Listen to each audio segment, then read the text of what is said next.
ఒక్కసారి కొమ్మూరి గోల్డ్ కి కాల్ చేయండి. తాకట్లో ఉన్న మీ బంగారాన్ని విడిపించి మార్కెట్ ప్రైస్ కి వాళ్ళు కొనుక్కుని మిగతా డబ్బులు మీకు ఇచ్చేస్తారు. నమస్తే, వెల్కమ్ టు అవర్ ఛానల్. నేను మ్యాంకరేప్కా. సో బండ్లగూడ, మన రంగారెడ్డి జిల్లాలో బండ్లగూడలో రాజేందర్ నగర్ పోలీస్ స్టేషన్లో కేసు అయితే ఫైల్ అయింది. సో మనందరం కూడా చూస్తూ ఉన్నాము.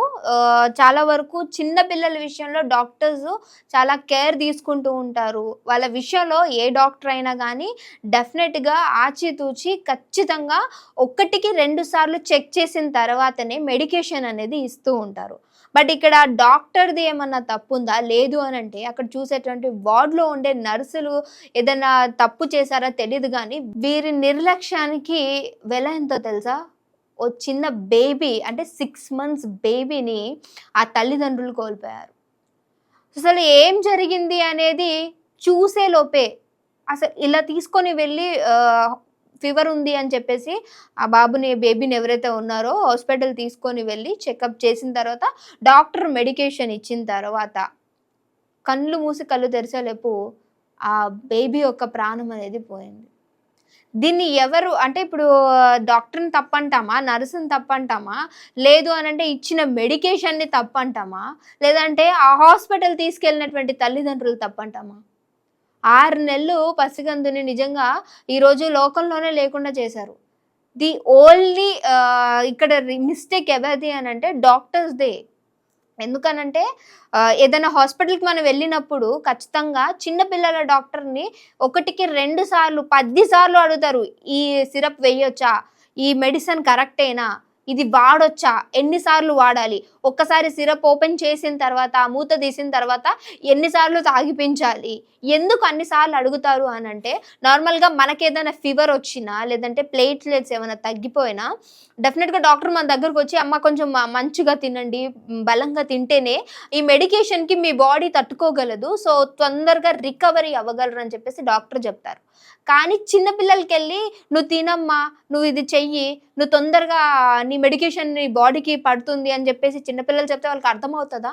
అందుకనే తల్లిదండ్రులు కావచ్చు, డాక్టర్స్ అయినా డెఫినెట్గా 1-2 సార్లు ఆలోచిస్తూ ఉంటారు. మరి క్రేయాన్స్ హాస్పిటల్లో ఏం జరిగింది అనేది తెలియదు, కానీ ఓ చిన్న పిల్ల ప్రాణాన్ని అయితే నిజంగా కోల్పోయారు ఆ తల్లిదండ్రులు.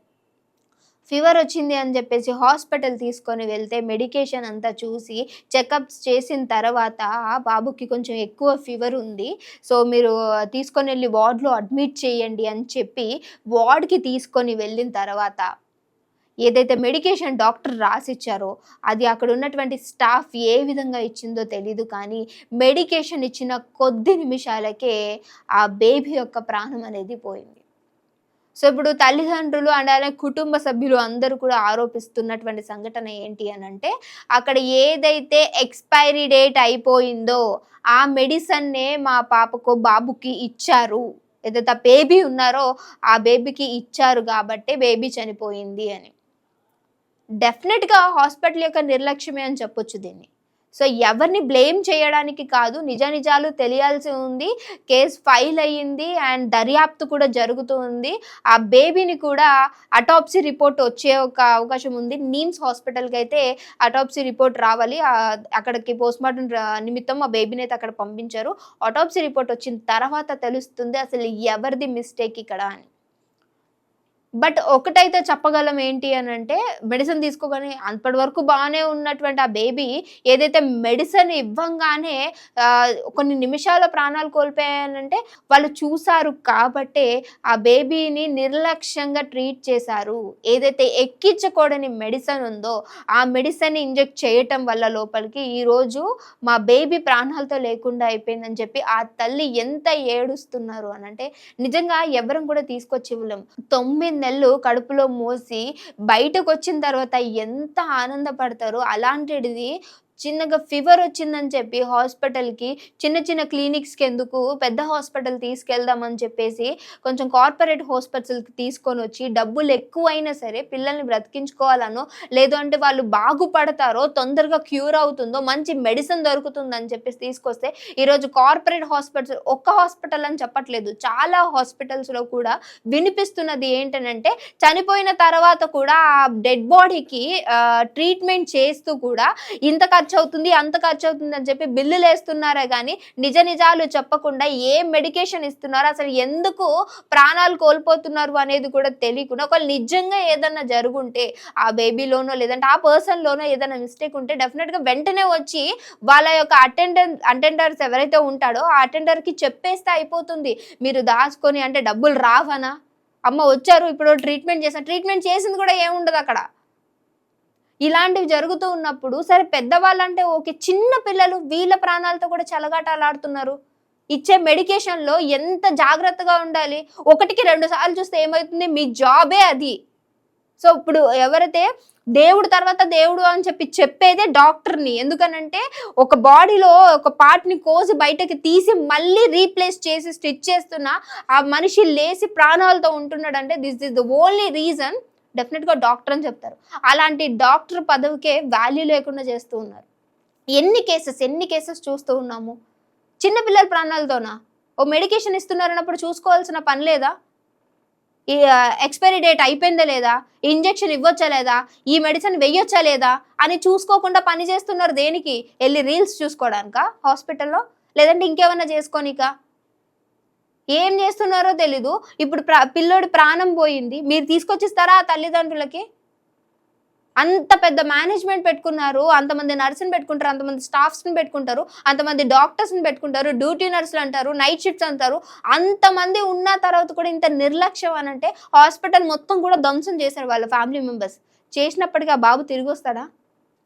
ఒక్క క్షణం గనక ఏమి మెడిసిన్ ఇస్తున్నాం ఇచ్చేటప్పుడు కూడా అది చిన్నపిల్లోడనే కాదు పెద్దవాళ్ళకైనా సరే ఒక్కసారి మళ్ళీ మెడికేషన్ ఇస్తున్న తర్వాత ఒకసారి మనం మెడికల్ షాప్కి ఆ రిసిప్ట్ ఏదైతే పంపిస్తున్నామో దాన్ని తీసుకొచ్చిన తర్వాత కూడా మళ్ళీ సిరెన్లోకి ఇచ్చి ఆ పర్సన్కి ఇచ్చేటప్పుడు కూడా చెక్ చేసుకోవడమే డాక్టర్ యొక్క లక్ష్యం.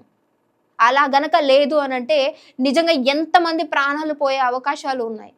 ఈరోజు ఆ చిన్న బాబు ప్రాణాలతోనే లేకుండా ఉన్నాడంటే this is the only reason doctor యొక్క నిర్లక్ష్యం. అక్కడున్న స్టాఫ్ని కూడా అన్నం సరిపోము మనం. వాళ్ళు చూసుకోవాలంటే నువ్వు వచ్చి ఫస్ట్ చిన్నపిల్లలు వచ్చినా ఎవరు వచ్చినా సరే డెఫినెట్గా కేర్ తీసుకోండి. 1కి 2 సార్లు తీసుకోండి. ఎందుకనంటే చేతికి అయ్యే గాయం కాదే, కాళ్ళకి అయ్యే గాయం కాదు కదా.